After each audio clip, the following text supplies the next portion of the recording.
સુરતમાં અસામાજિક તત્વોએ હેડક્વાર્ટરમાં એએસઆઈ તરીકે ફરજ બજાવતા પોલીસ પુત્રને બાઇક યુ ટર્ન લેવા બાબતે ચપ્પુના ઘા મારવામાં આવ્યા હતા, જ્યાં પોલીસ પુત્રનું ટૂંકી સારવાર દરમિયાન મોત થતા ચકચાર મચી હતી. આ કામના ફરિયાદી અક્ષરભાઈ મિસ્ત્રી છે. તેઓ એના મિત્ર ધ્રુવ અને શુભમ સાથે ગંગેશ્વર મહાદેવ મંદિરમાં આરતી માટે રાત્રે ગયા હતા અને ત્યાંથી મોટરસાયકલ પર એ લોકો પરત આવતા હતા. ત્યારે એક્ટિવા ઉપર આવતા હતા ત્યારે એક મોટરસાયકલ ઉપર 3 સવારી હતા. એમાં એ 3 જણા એ રોંગ સાઈડ ઓવરટેક કરી, એટલે આ એક્ટિવા વાળા એમને બૂમો પાડી, કેમ ઓવરટેક કરીને રોંગ સાઈડ જાવ છો?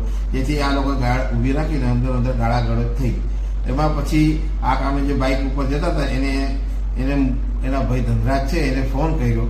તો એ ધનરાજની સાથે આ કામે ધીરજભાઈ મગનભાઈ વડવી નામનો છોકરો જે છે પોલીસવાળાનો છોકરો, એ બધા ભેગા આવ્યા અને પાછળથી આ કામે 2 જણા જે મોટરસાયકલ પર 3 જણા એના 2 મિત્રો પણ ત્યાં આવી ગયા અને અંદર એમને માથાકૂટ એની અંદર આ નિખિલ છોકરો હતો એને એના હાથમાં જે ચપ્પુ હતું એ ચપ્પુથી આ કામે મરણ જનાર ધીરજના પેટના ભાગે તથા બીજા એક મિત્ર છે એને જાંગના ભાગે અને બીજાને છાતરના ભાગે ચપ્પુના ઘા મારી એનો અંદર એ લોકો લડ્યા. એમાં પછી આજે ધીરજ છે એને ગંભીર ઈજા થતા એને લોહી લુહાણ થઈ ગયેલ, એટલે આ લોકો ભાગી ગયેલ અને પછી લોકો ભેગા થતા એ લોકોને દવાખાનામાં લઈ ગયેલ અને સારવાર દરમિયાન આ ધીરજ મગનભાઈ વડવીનું મરણ થયેલ છે.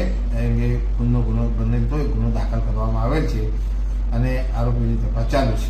સર, કેટલા આરોપી છે અને એ લોકોનો બેકગ્રાઉન્ડ શું છે? અત્યારે જે તે વખતે ફરિયાદમાં આરોપી 3 જણા હતા અને ફરીથી એમનાથી બીજા 2 ના નામ પર ખોલવામાં આવેલા છે. આમાં અમુક આરોપી જે છે, એક પ્રથમ ઉર્ફે ચડ્ડી કરીને છે મરાઠી, અગાઉ પણ 2 ગુનાઓમાં કંઈક પકડાયેલ હોવાની પ્રાથમિક માહિતી જાણવા મળેલ છે અને બીજા આરોપીની ગુનાહિત ઇતિહાસ તપાસવાની જરૂર ચાલુ છે.